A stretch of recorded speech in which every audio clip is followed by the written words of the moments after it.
We have a game. It's only been almost 2 fucking hours. Oh my god. What do I do with my life, guys?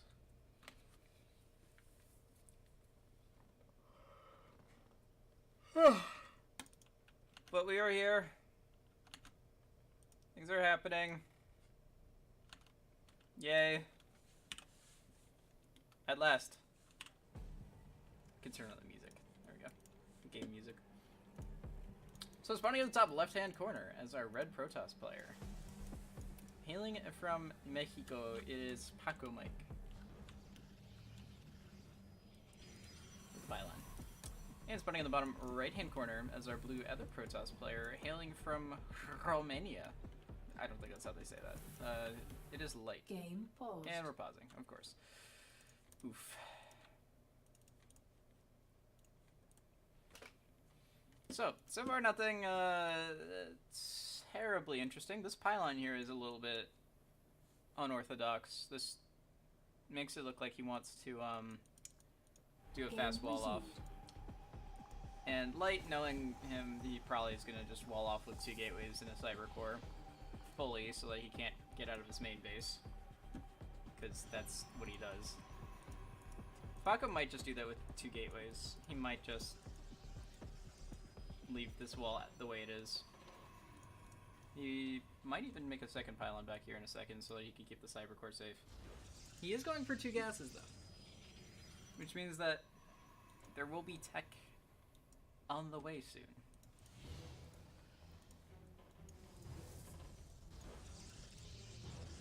Yeah, that looks like a classic Light wall. That's perfect room for a cyber core. Game paused. TP again.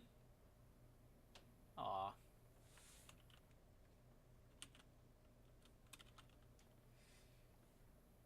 Oh, it says we're on Eastern US. Oh, no, that makes sense because Paco's in Mexico and Light's from Romania. So this is kind of like the middle ground.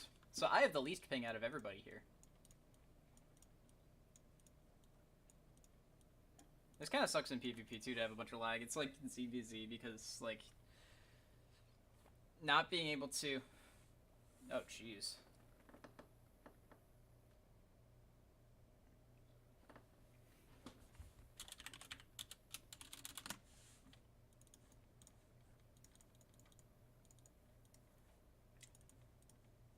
I lost my train of thought, but...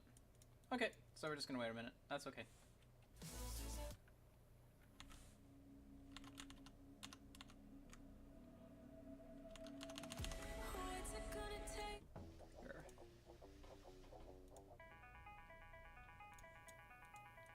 I'll just listen to some of the new Monstercat Uncaged.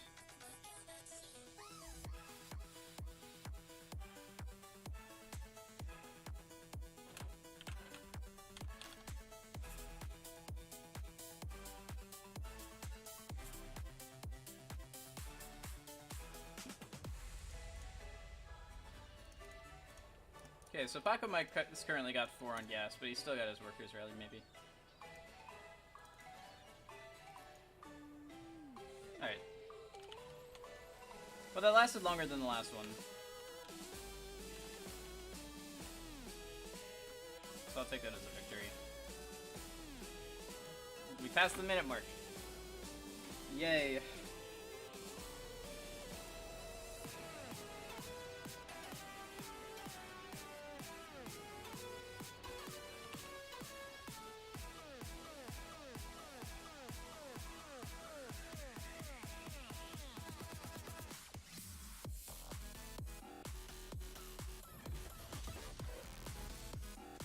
I still haven't gotten placed as a Zerg yet. It's weird. I used to main Zerg, like, that was the first main race I ever had. I played random for a while. In Bronze League, but then I had this really stupid Zerg build that worked in Gold League. It was like some weird plus 114 pool style attack.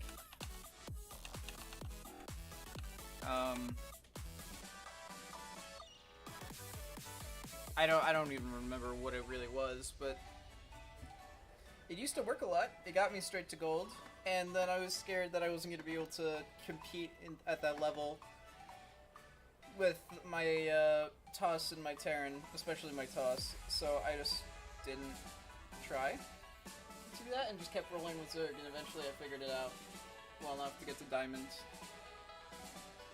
But Zerg is hard if you're not good at mechanics. And I'm not very good at core mechanics, or at least I wasn't at the time. Like larva injects and whatnot I had down, but my creep spread was terrible. So I switched to Terran. Eventually barely reached Masters with Terran. Actually, if we look at my profile, I think we can see.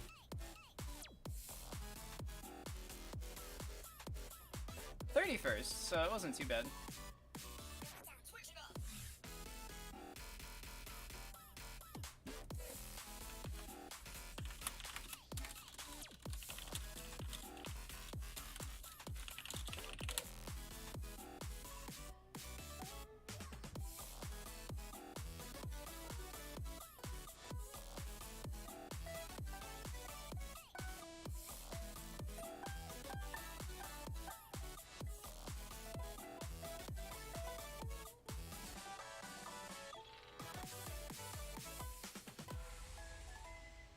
So, oh, I didn't mean to.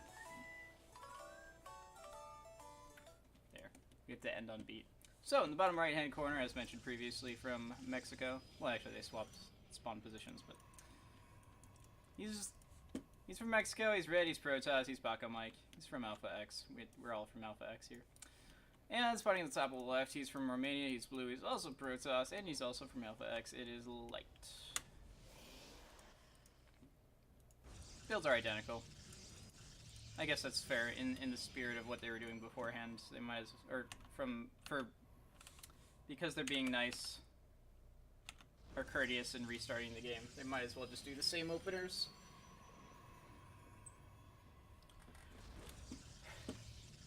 So yeah, same pylon wall from Paco here. Double gas setup.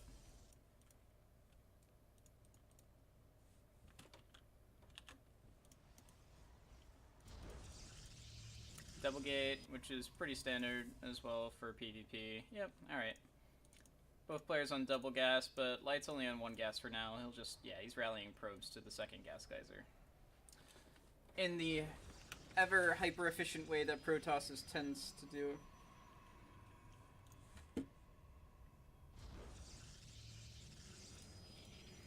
Alright, so he's got 5 in gas right now. And then there's 5 in gas from Paco, but he's rallied to do 6th.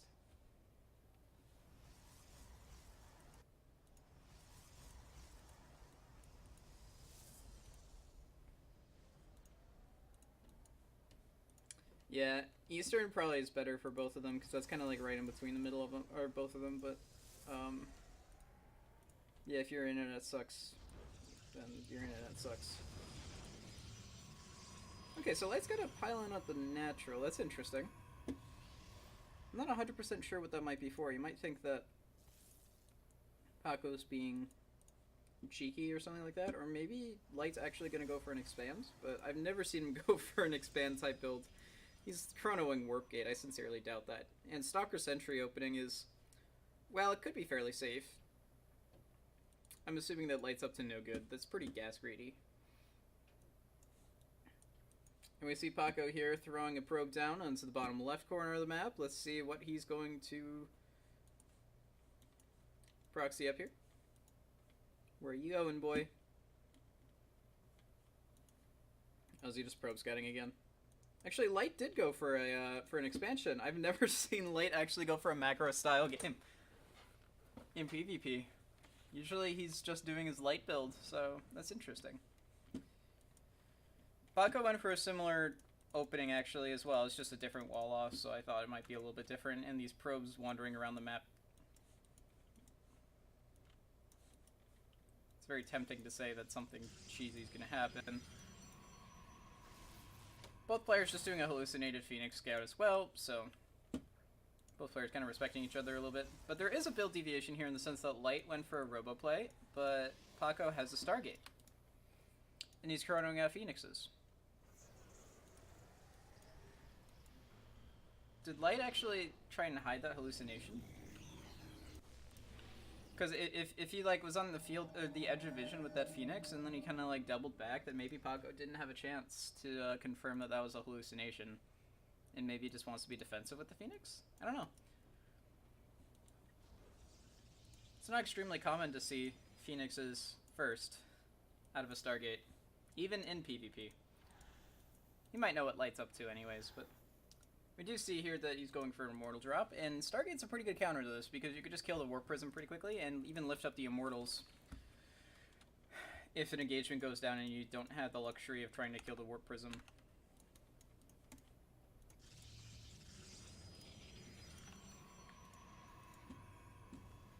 This is an interesting pylon placement. Alright. I'm not really sure how to phrase it, because I'm a Protoss player in training, so I like the pylon placement because it's pretty nice for choke points and whatnot, for Zealot run-bys perhaps, or for engagements. And it's still in the range of the Nexus, so you get the fast warp ins. We do see here Paco with his Phoenixes. There is a lot. There's 4 sentries there. Paco does pick one off, and he keeps all the Phoenixes alive, although 2 are pretty bruised up. And Light's actually going for a pretty committed push here. With that sentry count, that's kind of committed. That's a lot of gas. And we do see here Paco's up at the top of the ramp, does force field off these Stalkers, does catch one of them, and these Immortals are dropped, however. This Warp Prism will go down very quickly. These Phoenixes doing an excellent job of, well, doing exactly what they were built to do. And there are 5 of them now. But, Paco's getting a little nervous. He's building a Void right here, because he does feel like he's pretty pressured here. And it's good force fields here from Light, making sure that these probes can't help in the engagement. These Phoenixes trying to pick up the sentries, because those are like the only units that he would be able to target in comparison to the Immortals, which are a little too beefy. The Stalkers could probably pick off the Phoenixes that way, but these Phoenixes are starting to whittle down the Stalker count, so he is able to get the rest of this army, and he cleans it up pretty convincingly. I didn't actually know you could do that. Fun fact, guys, you can mass recall lifted units, even if they already are lifted by the Phoenixes. You learn something new every day. There are a lot of weird things in this game, and a surprising amount of things happen from, or things you learn from Phoenixes, for example, because they force things into the air, so it forces a lot of weird interactions between units. Like, for example, if you lift up a Baneling with a Phoenix, and you kill it, it could explode and deal damage to your Phoenixes. So you don't want to get too close to Banelings if you choose to lift them up. Not very relevant most of the time, but it can be. We do see your Light's actually coming in for another wave of attacks here. These Zealots are actually going to do an excellent job of tanking, because there's not a whole lot on the side of Paco to keep those Zealots busy, so they're going to get right on top of these Stalkers. The Phoenixes are picking up the Immortals here, and this shield battery's done a great job so far of making sure that all these units are fairly healed up. The Warp Prism does get targeted down again, and looks like Paco will be able to live to fight another day. The shield battery heals the Immortal just a little bit enough to convince the Zealots that they don't want to chase it anymore. And, yeah, now it's just the Zealots by themselves. Oh, no. Poor... not the Immortal. That's unfortunate. That misrally. It's actually doing a surprising amount of damage because the other Immortal's really, really bruised up. And the shield battery is, has no energy. But... okay, so Light's gonna build a Twilight and a Forge. Getting Blink in charge and... or whatever you may need or decide to research is really, really nice. In the mid-game, it's kind of required in PvP. Sniping units, like Immortals and such, or even just being able to get into the main base and do some harassment. Pretty important. And Light's gonna go for Templar Archives.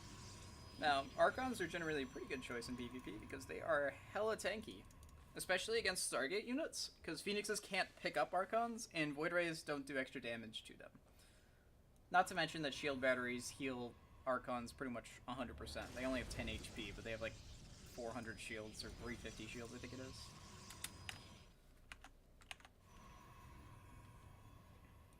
we do see here +1 attack, because if you're going to go for an Archon-oriented build, armor doesn't really matter too much for you. Because the Archons will only benefit from those armor upgrades for the 10 hit points. Also, the Immortals don't care too much about having armor, even though they only have 100 shields versus 200 armor. Those High Templars just getting a little bit more value in, because they were going to be turned into Archons anyway. Psystorm's not on the way, they're just there to be morphed into Archons, so their energy is not important, so you might as well use it up on feedbacks on these Phoenixes, even if they didn't have too much energy to begin with. And now they're just being annoying, scouting around. Not much getting done in that regard. Paco does come in with his own Immortal drop. This was Light's initial plan. With his attack, he did have Immortal drops in mind, but now Paco's actually gonna be able to make better use out of it. And Light's not even gonna bother with this, or with defending this. He's just gonna go straight for a counterattack, and Paco does mass recall in response. And this third base actually might just go down. Yeah, Paco's not able to defend this. He doesn't want to take this fight. He didn't have enough reinforcements here. He's still got 2 gateways that are in the production tab. He doesn't have enough reinforcement capabilities, and while he does have the defender's advantage, these Phoenix is not going to get too much done. They will target down the Immortals, which is nice, but yeah, Light's just going to mass recall these. Or, well, he only gets 1 Archon back, does he? Maybe a couple other Zealots as well. And yeah, Paco definitely needs to try and get some pressure on Light here and do some damage, or else he's going to be very, very far behind. Not having a third base in a mirror matchup when your opponent has one up and running and is mining from it, and has been mining from it for some time, is far from ideal. It's rather problematic.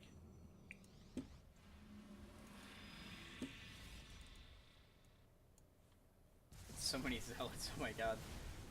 Yeah, these Zealots are going to get right on top of these Immortals. Like, Immortals do not do so well against the Zealot Archon composition, and neither do these Phoenixes. The Phoenixes can try and lift up some Zealots and maybe some Immortals, but they can't do anything against these Archons. And if you have a higher Archon count, then this army looks really squishy. And your Immortal tanks don't actually tank that much against Archons. Paco does have +2, however, which is pretty important, and Light is just starting his +2. Because he's been spending so much gas on these High Templars. Well, Paco comes in trying to be annoying. He does catch a Stalker unawares in the main base with his Immortal drop, but that'll be all there is there. These Phoenixes are not going to be too useful anymore. They're just going to be used for scouting for the rest of the game, more than likely. Because these Archons are kind of everywhere. 3 Phoenixes do nothing to 4 Archons, no matter how hard they try.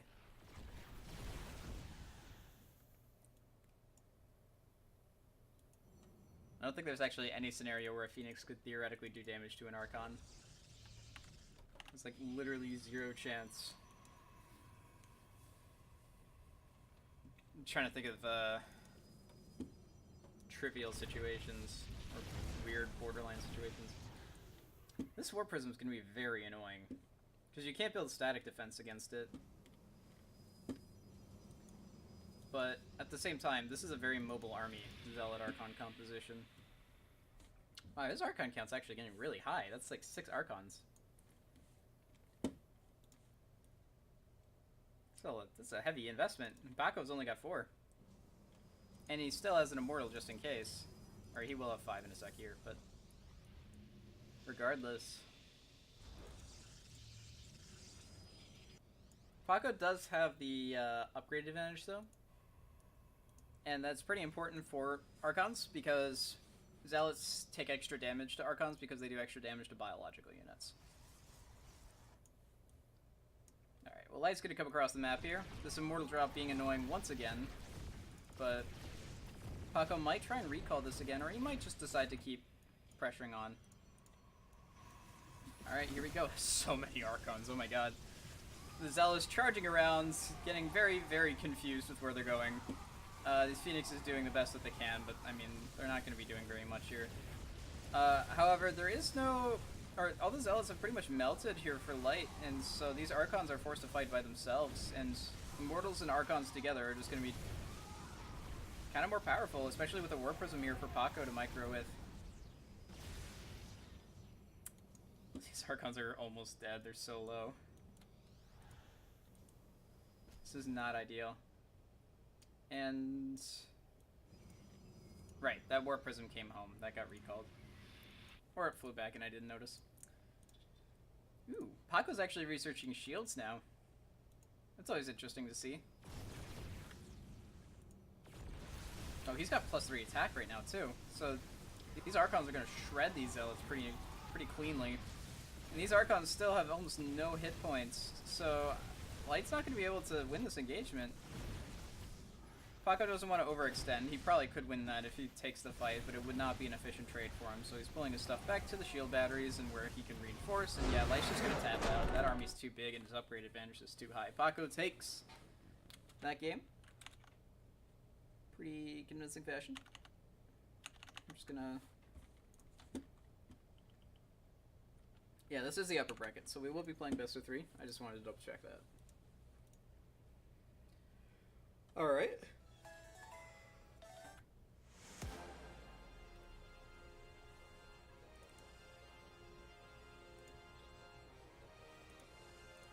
Light had an interesting build there, no doubt, but it just felt a little poor in execution. He definitely had his... He wanted to attack, no doubt, constantly. But I think there were some situations where he really didn't want to keep attacking over and over again. Like, he was just forcing his timings a little too hard, I think. I mean, they're the Grandmasters, I'm not, but...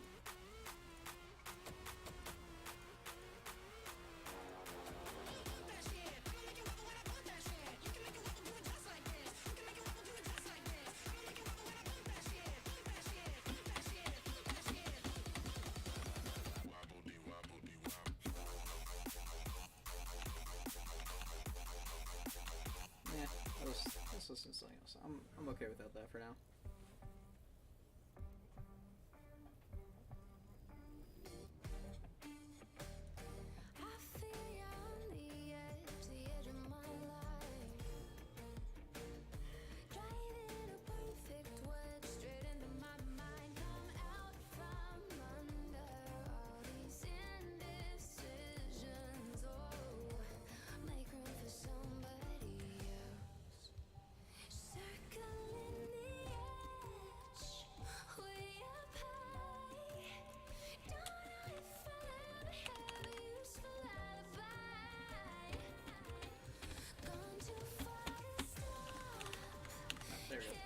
Alright, so next map's gonna be Automaton. I mean, for mirror matches, it doesn't really matter as much what map you're on.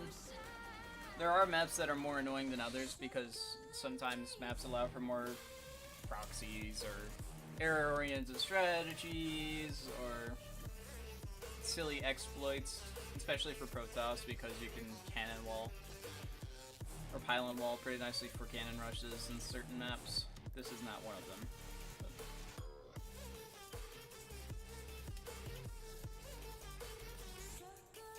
In general, I don't know.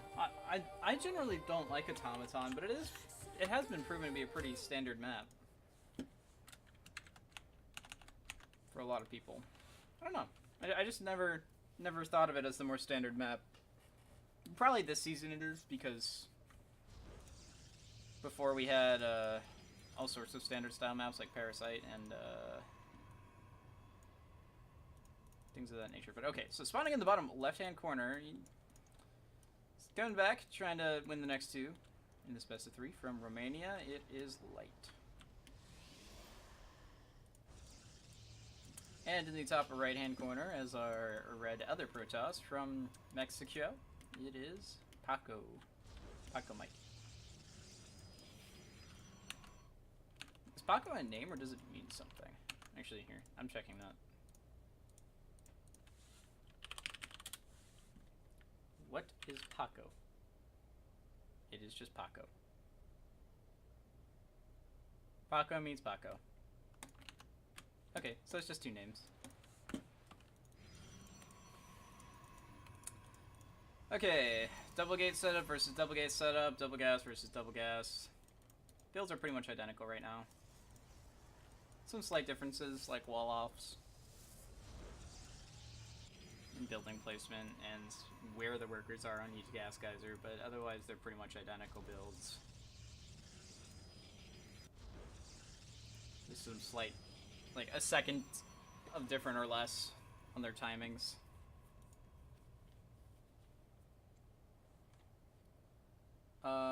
Slight difference, Paco is scouting with his probe and Light has elected not to.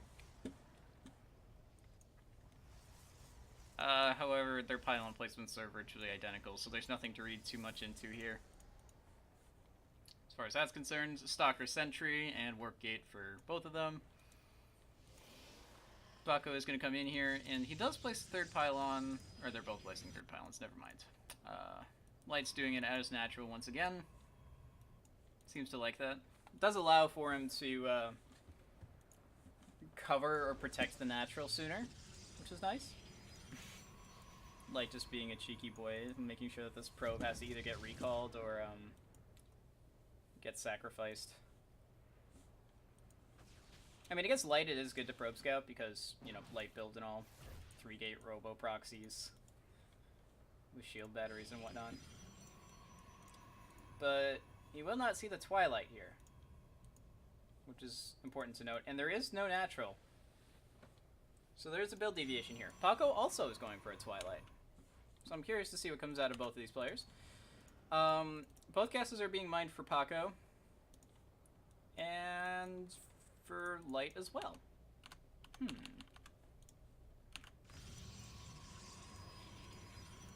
Light is still building probes though, so I would imagine that he is going to try and go for a natural sometime soon. Because after 16 workers, it doesn't really make a difference to have any more probes on your mineral line, and if you're going to go for a heavy timing attack... Oh, he's going to go for a more aggressive blink play. Okay. Paco's also going for a blink play, but he, as you can see, he's not chronoing that out. And he's going for a robo as well. So this is a much more standard play from Paco, whereas Light here is probably going to be going for a blink-oriented timing. Well, duh, he's got blink and he's chronoing it. I guess that wasn't as smart of a statement as I thought it was going to be. And Automaton's a great blink map. If we look up here, all of that you can blink through. So, makes a lot of sense. And Light does like to be the aggressor. So that's good for him. And yeah, there is a natural. For Light, it's just a lot later because he wanted to get that faster blink timing out. So 3-gate blink timing, 4-gate blink timing. Ooh, 4th gate is pretty substantial, I think. And now he's going to go for the robo afterwards. Paco will have his observers out. You see, he currently has one observer. He's going to go for a second one before he even bothers to go for an immortal. He probably will go for an immortal after the second observer. And he's going to get Forge, actually. So, if Paco holds this off comfortably, then he's in a very, very nice position for the later game. Because he will have his upgrades on the way, and there's no Forge for Light at all. And his robo hasn't even started yet. Paco does see that there are no gases on the natural, and there's only 7 probes here. Light comes in. It's going to snipe all these stalkers. Shield batteries don't do anything if all the stalkers are firing at once. We do see here that blink was mediocre at best. Well, he does manage to save one of those stalkers. He probably should have lost a little bit more, to be honest, but... You see here, these probes trying to come in to fight and defend, but there is not very much here for Paco at all because he opted to go for the double observer before the immortal. We do see here the attempt of a force field, but it doesn't do very much, in all honesty, against these blink stalkers because most of the probes were dead and they could just blink back.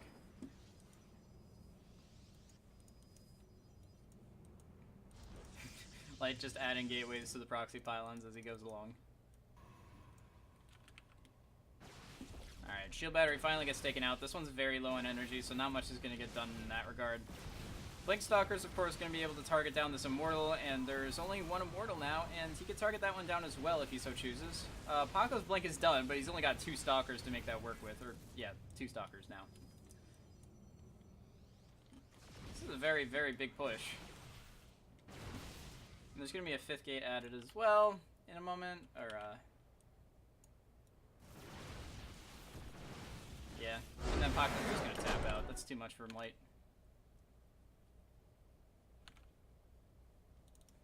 Alright, so we do see a game 3.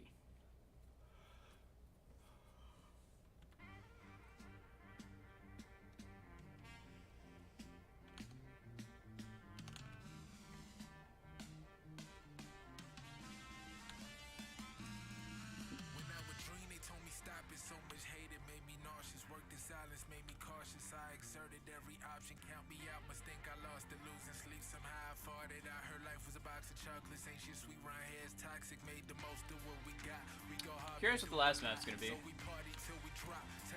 It's probably gonna be, I don't know. It could be something like Repugnancy. But Repugnancy does allow for a lot of proxies. So I don't know if that's really something that Paco might risk.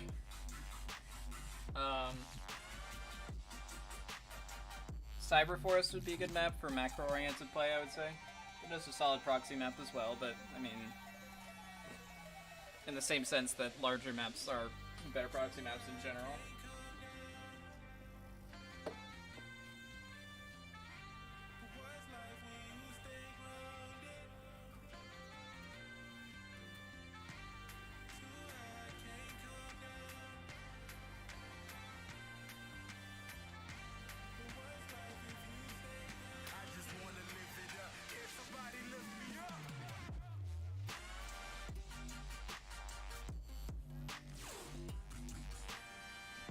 Alright, Repugnancy is the map of choice.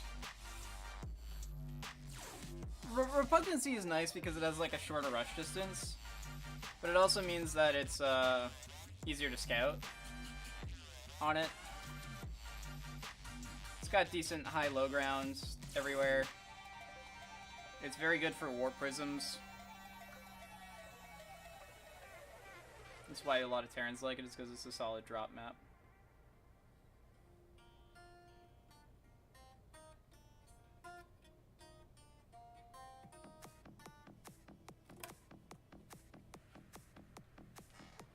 Alright.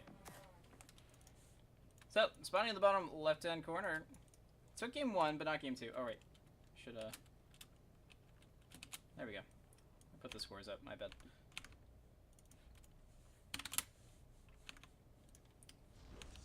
See Sushi asking me, as I noticed. Alright, so bottom left corner, he took game 1. Didn't take game 2. We'll see what happens in game 3. In the red, it is Paco Mike. And in the blue, on the other side of the map, for representing Romania and Alpha X, it is Light. With some saucy stalkers. Game before. And the mustache F right there.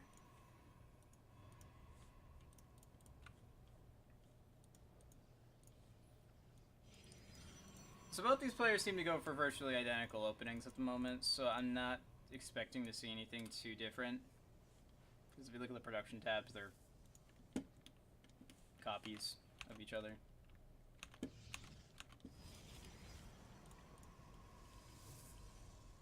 And you also see here on the income tabs, like, they're mining the same amount of virtually everything. So, nothing to note so far. No probes running around for proxies for pylon number 2. Light does opt for a pylon on the high ground again this time.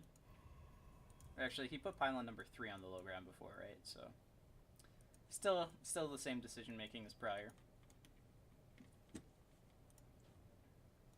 We do see that he throws this pylon behind the mineral line, though, which implies that he might want to try and hide some tech, whereas Paco puts it closer to the mineral line and which is more of a defensive position, so you could shield battery or mineral line in the event that you think a Stargate's coming along, something like that. I don't know. Stalker Sentry for both players again, and Warp Gate, and Pylon number 3 on the low ground for Light, and on the high ground for Paco, in a defensive location. This probe did get walled off again.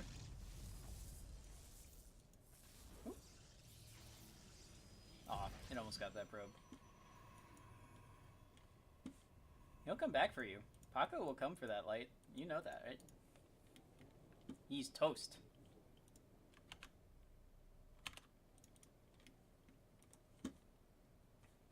Alright.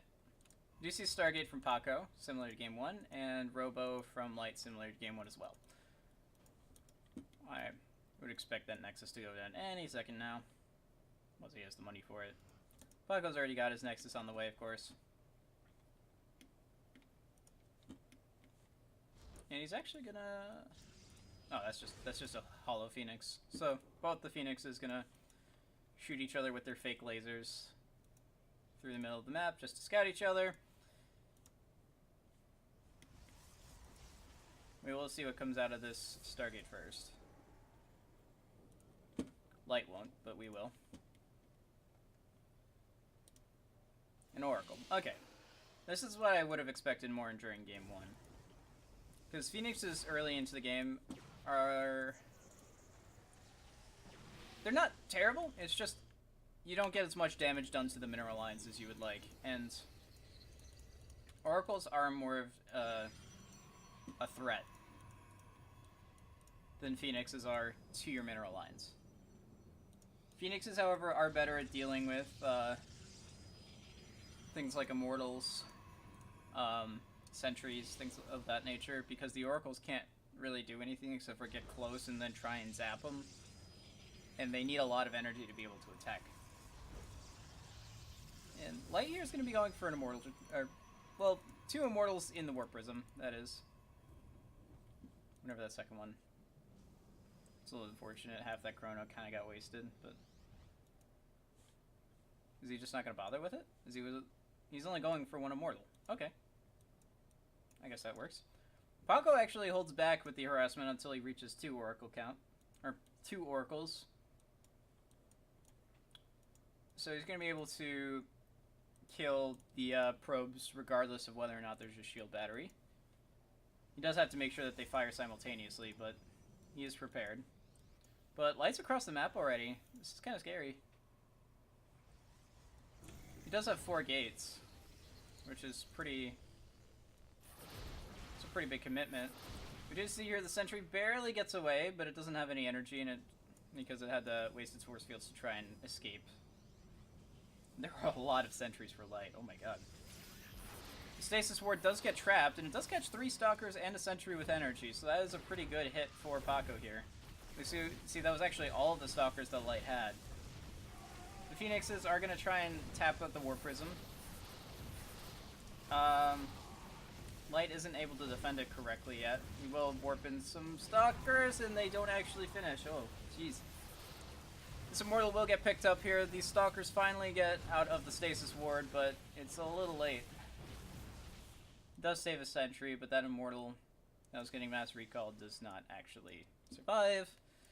And Light's going to have to pull back again. There were 12 probes taken down there, though, in that engagement. Paco definitely had to sacrifice a lot of workers, but he is still ahead on workers. And he's going to come in for a counterattack, and he's got an army. And Light doesn't. He's got a lot of sentries, but not many of them have too much energy here. What's up, Droptimus? Hi, guy. Just having a little game here. Paco's gonna try and poke the Warp Prism again. These Phoenixes will be annoying over the course of the game for however long it may be. This Immortal will get lifted up as Paco tries to go in for a counterattack here. That Immortal does not, or well, it does go down now. These probes for Light gonna have to come in and try and act as really bad zealots. But Light's actually not gonna be able to clean this up very cleanly. Paco's gonna come in and do pretty substantial damage. These zealots gonna do what they can, but this Adept's pretty hot. And with that, Bako's gonna take the third game. Whew.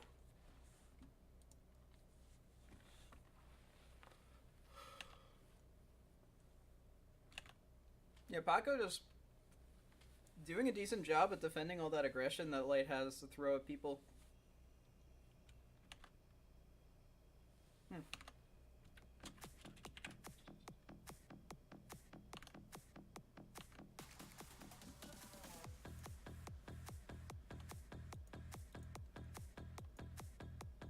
Alright, so I'm going to take a quick look at the bracket. You guys can see it too here.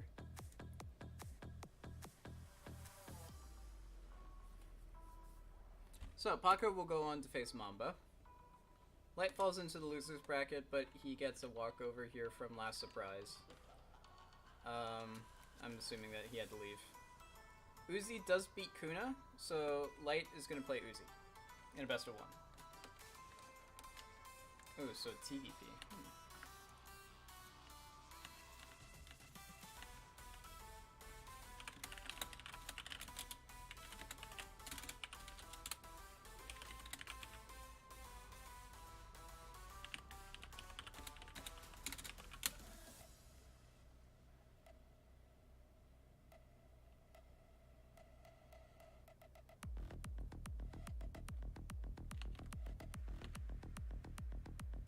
Did they already leave?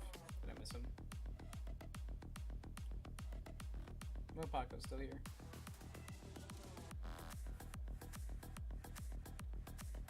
Actually, I don't know if he's gonna go on EU or not, because Paco's not. Or, sorry, Light.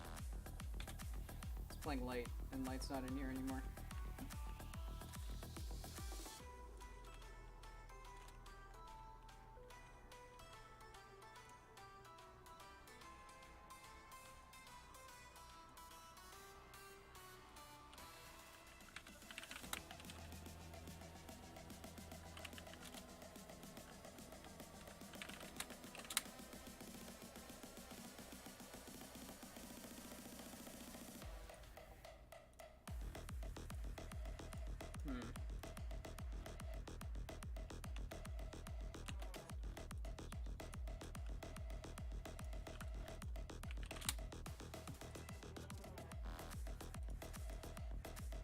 Alright, I'm in Alpha X, aren't I?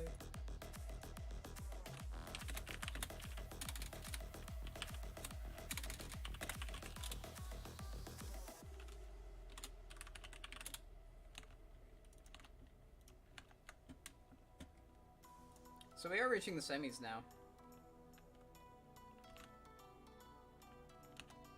So that's good.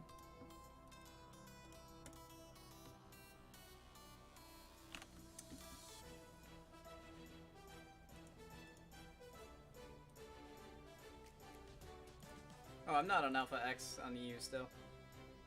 I thought I was for some reason.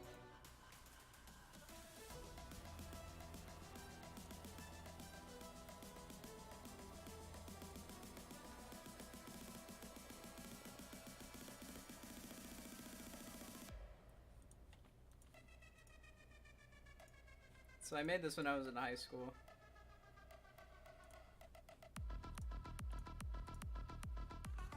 Voilà mon aspirateur. Il dit salut. This is my vacuum cleaner. It says hi. Mon équipe est le meilleur. Vive l'aspirateur. My team is the best.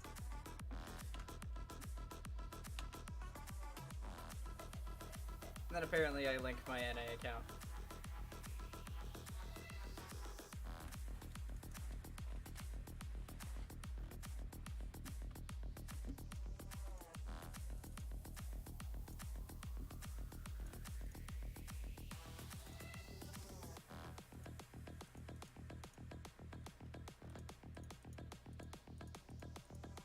Have I only been ranked in,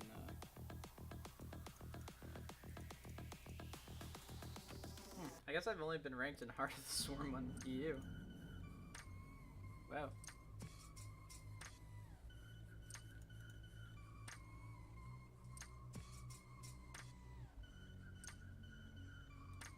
Why isn't this loading?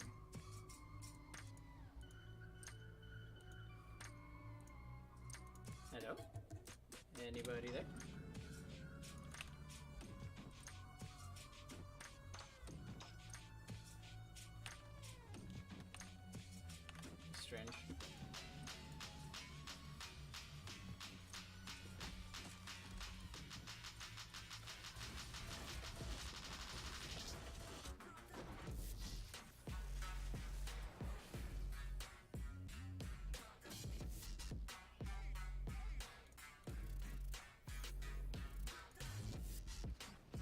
realize your co-op levels are separate on servers, on different servers. I mean, I suppose it makes sense. It never occurred to me.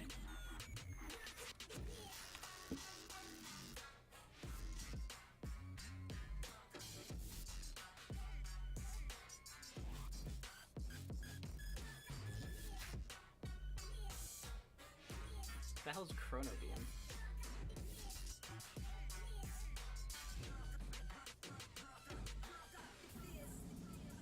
Alright, so our first map's gonna, or our map is gonna be New Repugnancy. War Prism, not a warp prism, just a war prism.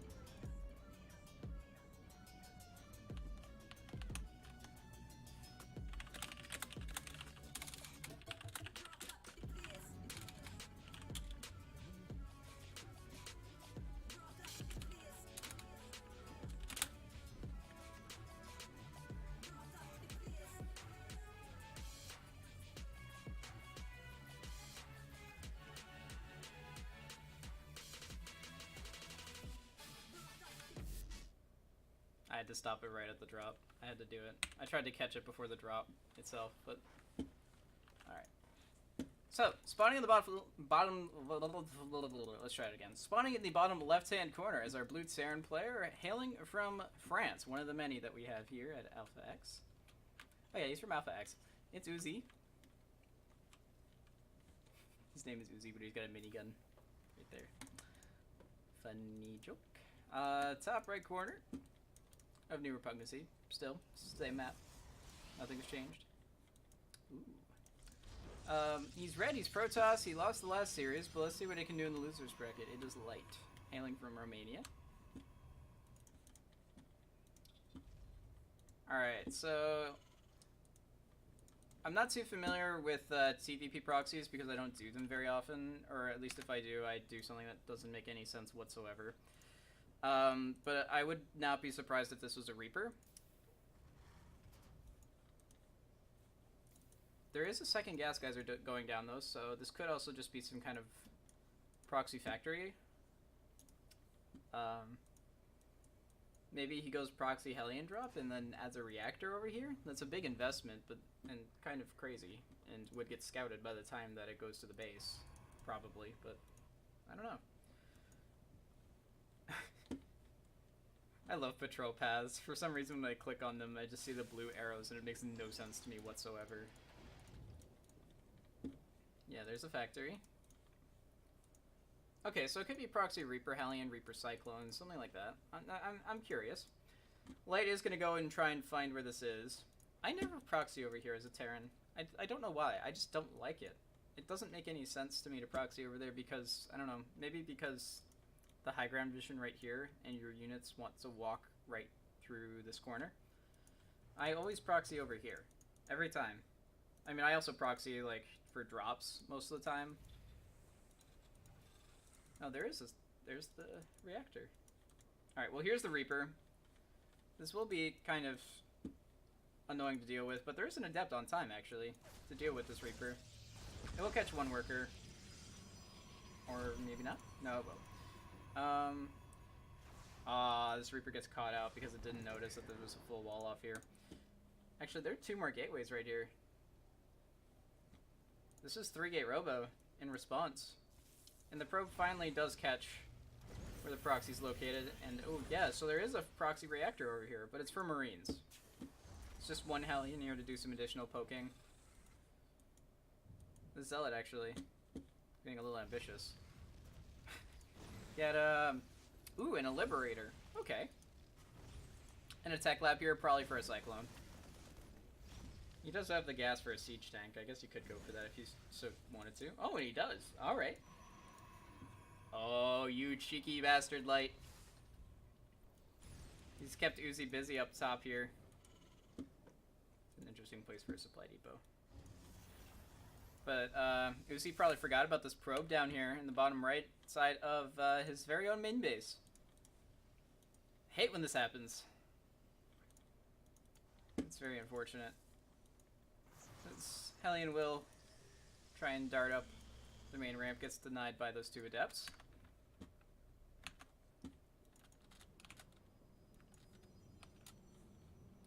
And here we go. There's nothing over here. Uzi's completely on the other side of the map.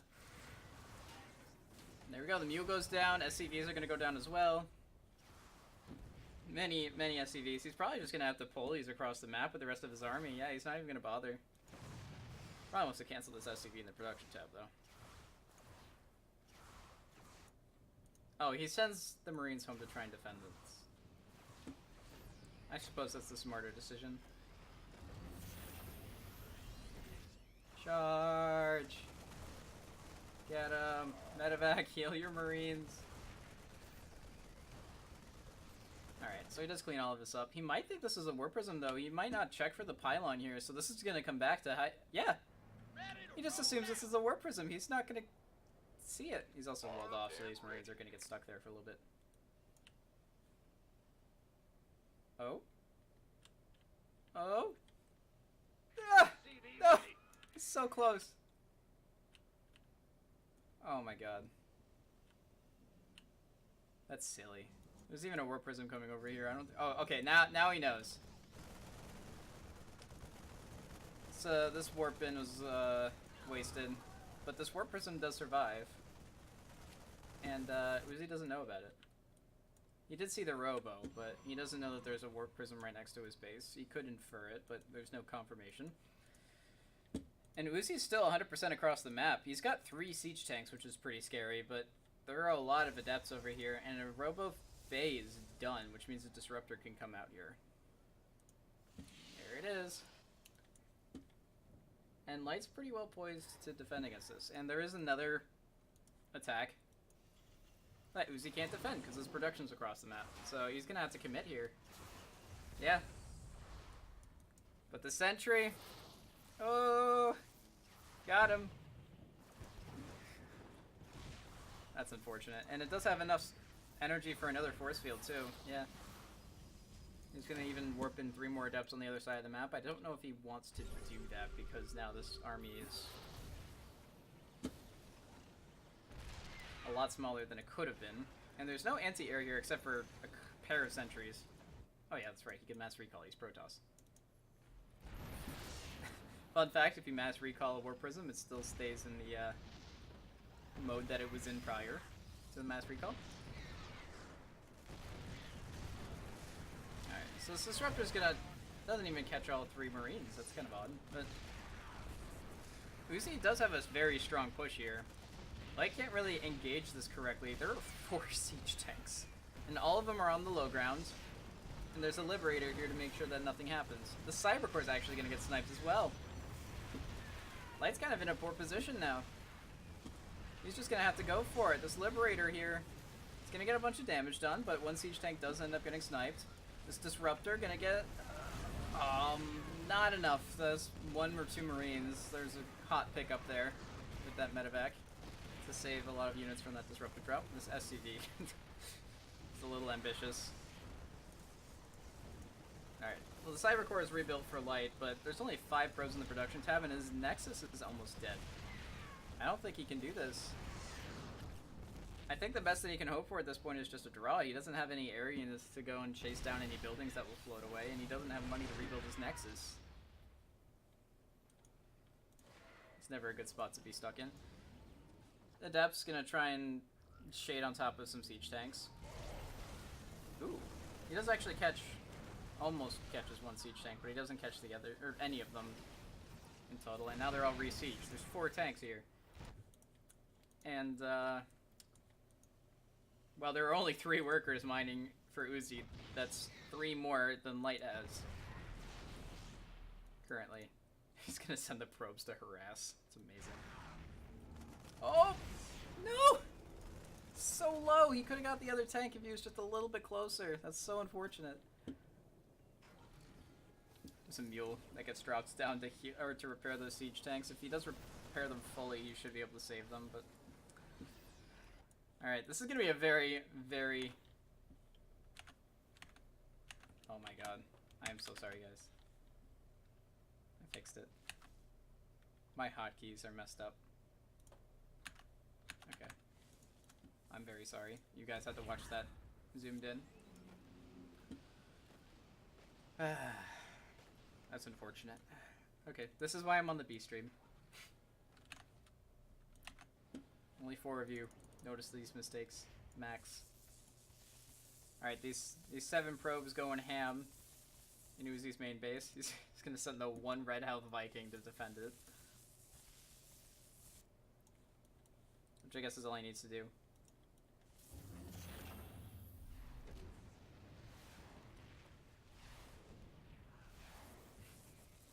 Got him. Alright, so the Viking was actually there in part to try and kill the Warp Prism, but it does escape for the time being. You might try and hunt that down still. Or you might just go home. I don't know. Light's gonna try and slowly whittle away at this army. This medevac is full on energy, so we'll have plenty of time to try and heal everything. Oh, he actually hallucinates some Archons, Light does, so... That would be a decent damage tank, but he does take a lot of damage as well in that engagement. His Disruptor's gonna try and come in here. Oh, he lost the Disruptor. Oh no. Uzi takes it. Seals the deal.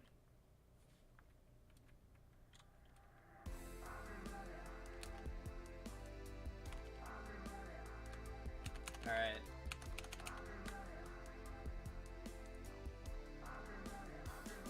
So Uzi goes on to the loser finals. I'm not sure if I keep casting here or not.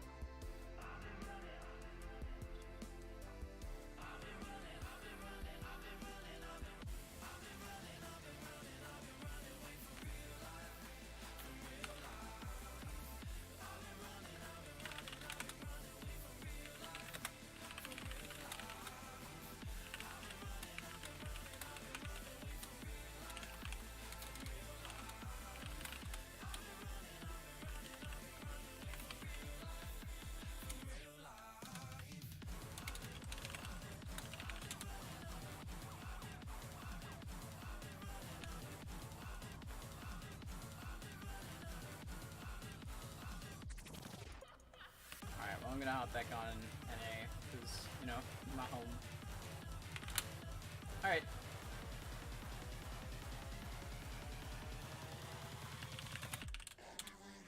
So, I'm done for today.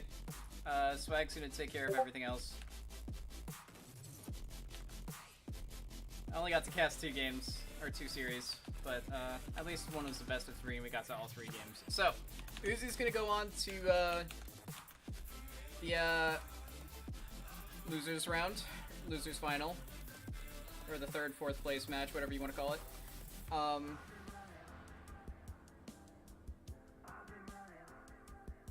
And yeah, that'd be it, I'm assuming, so. Yeah, so Paco's playing Mamba right now. Whoever wins that will be playing, or whoever loses that will play Uzi, and then whoever wins that will play Mamba, or the winner of Paco versus Mamba. So, without further ado, I bid adieu. Yay. Bye guys.